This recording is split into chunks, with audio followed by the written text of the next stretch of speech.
C'est lancé pour l'enregistrement. Bénédiction à toutes et à tous. Merci à tous ceux qui persévèrent avec nous, avec moi, dans le jeûne et la prière. Et la grâce de Dieu continue à se manifester. Amen. Et euh, est-ce que je vous en parle?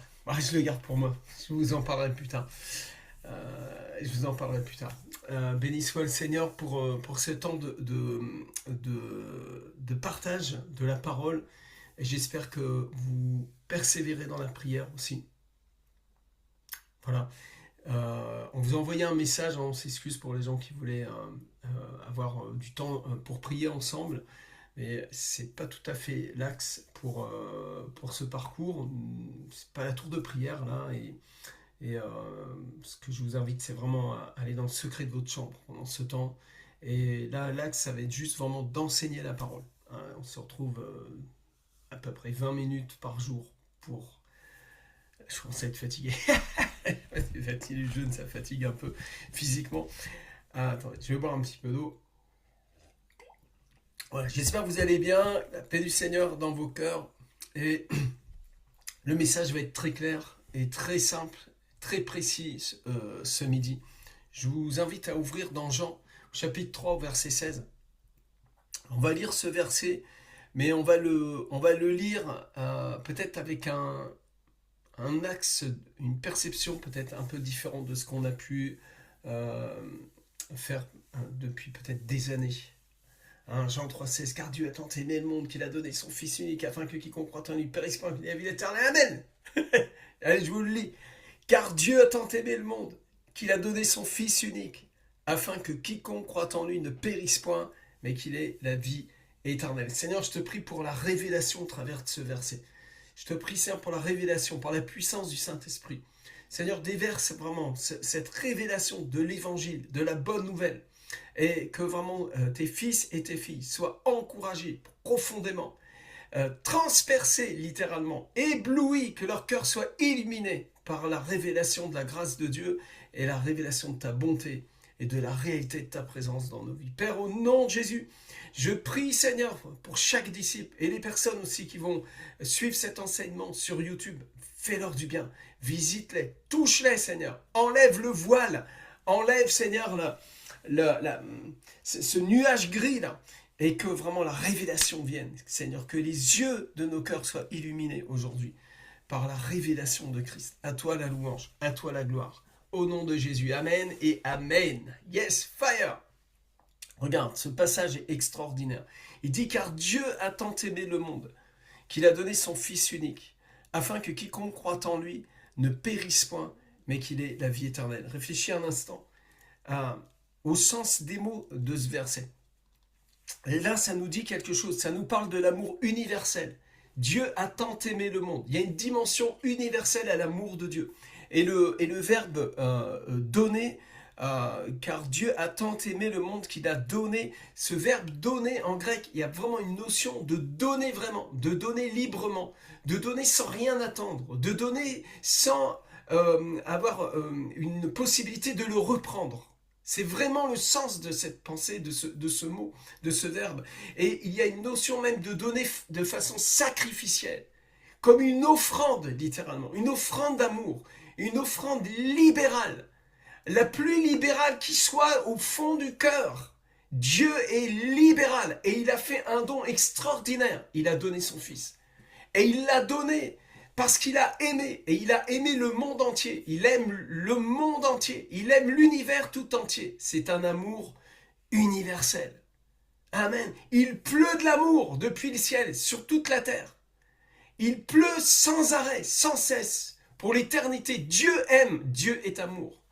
Dieu est un Dieu d'amour et c'est un Dieu de grâce. Et il a choisi de nous sauver par grâce. Il a choisi de nous sauver par la puissance de son amour. Il a surdonné, il a pardonné le péché d'Adam, toutes nos iniquités. Il les a cloués à la croix il y a 2000 ans en envoyant son Fils mourir en sacrifice pour nous. Quand c'est écrit dans Jean 3,16, car Dieu a tant aimé le monde qu'il a donné son Fils unique, hein, euh, en, afin que quiconque croit en lui ne périsse point, mais qu'il ait la vie éternelle. Il y a vraiment une notion de sacrifice. Il l'a donné en sacrifice. Et puis il a donné son Fils unique. Attendez, tout est concentré sur le Fils. Tout est concentré sur Christ lui-même. L'apôtre va enseigner que la vie est en Christ. Toute la divinité, toute la réalité, tout le corps est en Christ.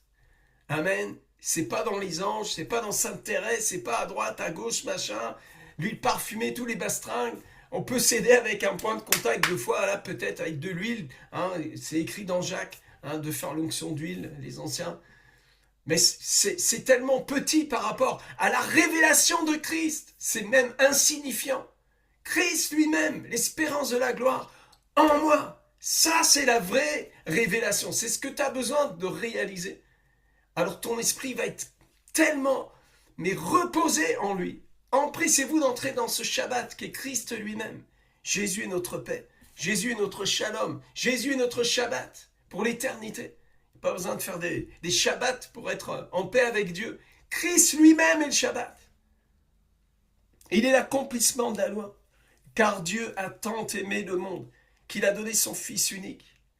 Et il l'a donné. Et il l'a donné pour de vrai. Il ne l'a pas donné là-bas, là, il y a 2000 ans. Jésus est mort pour nous il y a 2000 ans là-bas. Il l'a donné.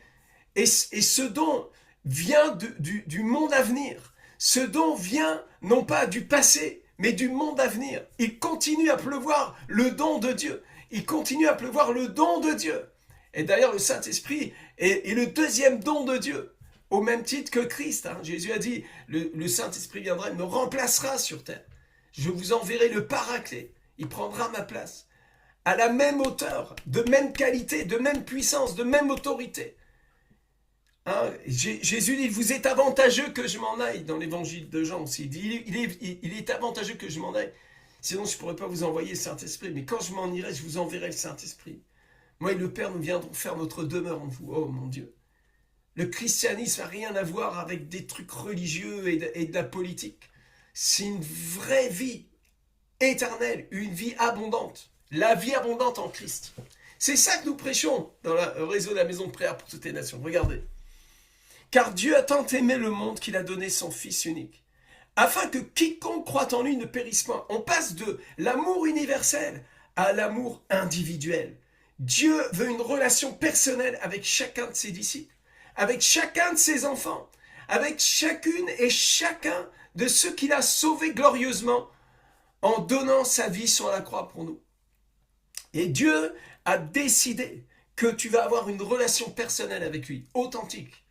Et je veux vraiment que tu prépares ton cœur pour une rencontre avec le Seigneur qui va absolument bouleverser ta vie, qui va te désosser littéralement tous les systèmes de pensée qui t'empêchent de couler, de goûter, d'être plongé, de vivre baptisé littéralement dans la bonté du Père, dans l'amour de Dieu, dans la grâce du Seigneur Jésus et dans la communion du Saint-Esprit, dans la communication du Saint-Esprit. Dieu veut faire sauter les verrous, les faux raisonnements.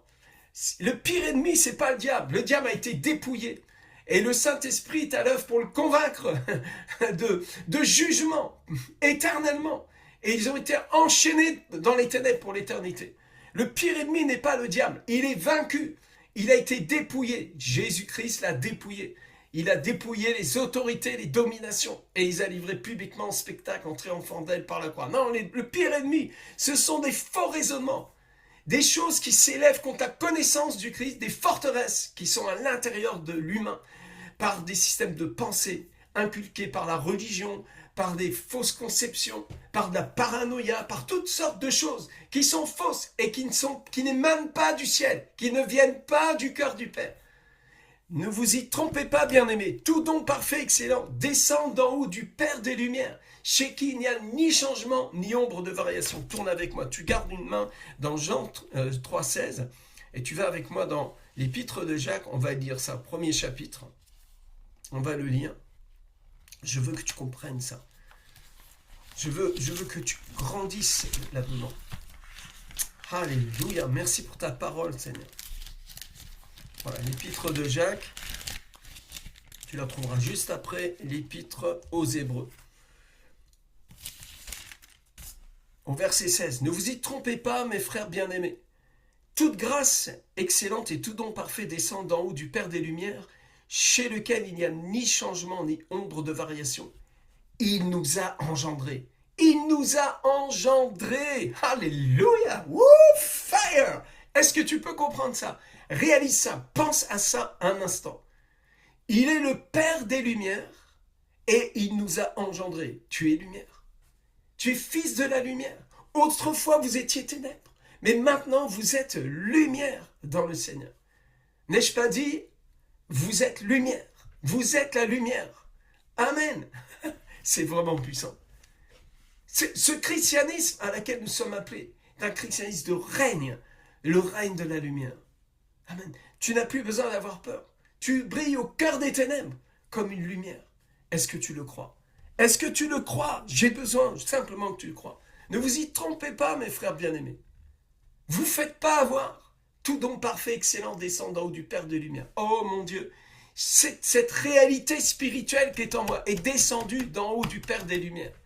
Et elle a fait de moi une lumière. Il fait de moi il fait de ses serviteurs des flammes de feu. Il a fait de moi une flamme de feu éternelle.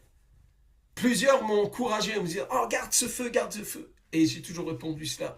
C'est pas moi qui garde le feu. C'est le feu qui me garde. En fait, je suis devenu ce feu. Je suis enfant de Dieu. L'Éternel est un feu dévorant. Je suis un feu dévorant. Je brûle pour l'éternité de l'amour du Père, de la grâce du Seigneur Jésus. Regardez, le verset 16 dans Jean 3, 16. Car Dieu a tant aimé le monde qu'il a donné son Fils unique. Comment il l'a donné? Il l'a donné pour l'éternité et il l'a donné substantiellement. Il l'a donné au point que tu l'as. Dis à ton âme, mon âme, j'ai le Seigneur. J'ai le Seigneur, j'ai le Seigneur. Christ en moi. L'espérance, celui qui est en moi est plus grand que celui qui est dans le monde. Est-ce que tu le crois? C'est le problème. Le problème, si tu ne le crois pas, est-ce que tu le crois? Si tu commences à le croire, tu vas expérimenter les choses que tu crois. La foi est la ferme assurance des choses que l'on espère et la démonstration de celles que l'on ne voit pas. Effectivement, tu ne peux pas voir le Christ en moi avec sa barbe, là. Mais Christ en moi, par l'Esprit est en moi pour l'éternité. C'est vrai, c'est la vérité. Est-ce que tu le crois? Parce que c'est exactement ce que dit ce verset. Parce qu'il a été donné. Afin que quiconque, regarde bien, afin que quiconque croit en lui ne périsse point, mais qu'il ait la vie éternelle. Qui est la vie éternelle? La vie éternelle, ce n'est pas un truc. La vie éternelle, ce n'est pas une sorte de vibration qui n'arrêtera jamais. La vie éternelle, c'est une personne. Il a donné son Fils, il a donné la vie éternelle. Jésus a dit, je suis la vie éternelle. Celui qui croit en moi ne mourra pas. Et même s'il meurt, il vivra, il continuera à vivre. Celui qui marche après moi ne marchera pas dans les ténèbres, mais aura la lumière de la vie. Quelle vie? Quelle vie? Laquelle? La vie du compte en banque? Non, la vie éternelle. Et cette vie éternelle est une personne, et tu l'as. Elle est dans ta maison. Elle est à l'intérieur où tu vis. À l'intérieur dans ce tabernacle. À l'intérieur, le temple du Saint-Esprit. Christ en moi règne pour l'éternité. Christ en moi, lumière éternelle, a fait de moi une lumière éternelle. Et moi, je distribue cette lumière. Je la partage maintenant avec toi et avec toutes les nations jusqu'aux extrémités de la terre. Nous allons prêcher la bonne nouvelle que Jésus-Christ est vivant. Il a vaincu la mort. Il a porté nos péchés à la croix. Il a été cloué. Il a été fouetté. Son sang a été versé 7 fois pour que nous soyons pleinement sauvés. Glorieusement sauvés.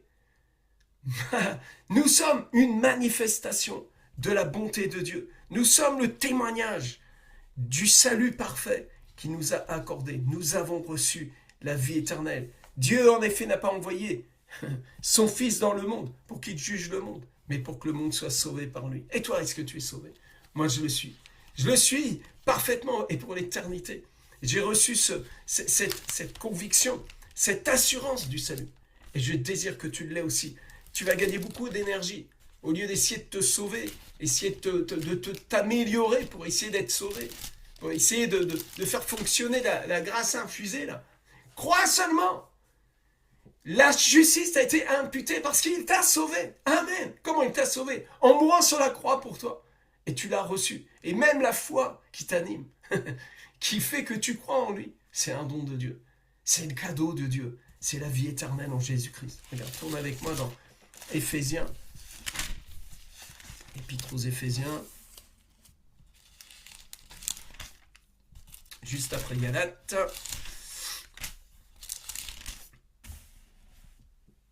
Vous étiez morts par vos offenses, dans lesquelles vous marchiez autrefois selon le train de ce monde, selon le prince de la puissance de l'air, de l'esprit qui agit maintenant dans les fils de la rébellion. Nous tous aussi, nous étions de leur nombre, et nous vivions autrefois selon les convoitises de notre chair, accomplissant les volontés de la chair et de nos pensées. Et nous étions par nature des enfants de colère comme les autres. Je rentrais de Paris sur la route, j'ai vu sur un pont de l'autoroute, c'était marqué rébellion, colère. C'est incroyable, c'est la substance même de l'humanité. La rébellion, la colère, des fils de la colère. Mais Dieu qui est riche en miséricorde, à cause du grand amour dont il nous a aimés, car Dieu a tant aimé le monde. Nous étions morts par nos offenses, nous a rendus vivants. Je répète, mais Dieu qui est riche en miséricorde, à cause du grand amour, pas à cause de tes bonnes œuvres, pas parce que même tu as eu la foi en lui. Tu n'es pas la source de ton salut. Never. Et tu ne seras jamais. À cause du grand... Il nous a aimés le premier. À cause du grand amour dont il nous a aimés. Nous qui étions morts par nos offenses, nous a rendus à la vie avec Christ. C'est par grâce que vous êtes sauvés. Quand je lis ce passage, à chaque fois, je pense à Lazare, qui ne pouvait rien de lui-même. Rien. Mais Jésus l'a ressuscité. Il nous a ressuscités ensemble, verset 6, ressuscités ensemble, et il nous a fait asseoir ensemble dans les lieux célestes en Jésus-Christ.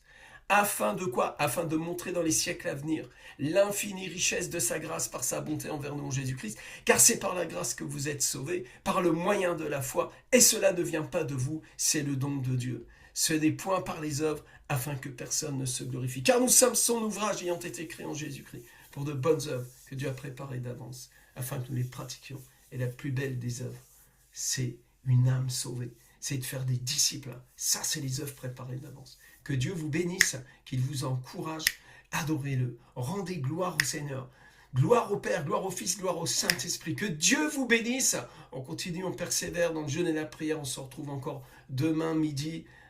Vraiment que la grâce de Dieu coule sur vous. Et sur YouTube, nous bénissons aussi au nom de Jésus. Vraiment, soyez bénis. Et je vous invite à mettre un pouce, à mettre un petit commentaire et surtout à partager cet enseignement parce que c'est la bonne nouvelle. Partagez-le à quelqu'un. Donnez-le à vos enfants. Donnez-le à vos amis. Parce que nous sommes en train d'annoncer la bonne nouvelle. Et si vous qui m'écoutez là, vous n'avez jamais encore invité Jésus dans votre cœur, faites-le maintenant, d'une simple prière, en lui disant, Seigneur Jésus, viens dans mon cœur, je veux te connaître. J'ai entendu l'évangile aujourd'hui, et je te donne mon cœur, je te donne ma vie. Je te demande pardon pour mes péchés, je me repens, et je te demande de me sauver complètement maintenant. Fais-le maintenant, Seigneur. Vous allez voir, le Saint-Esprit va intervenir dans votre vie. Que Dieu vous bénisse, on se retrouve demain. Shalom.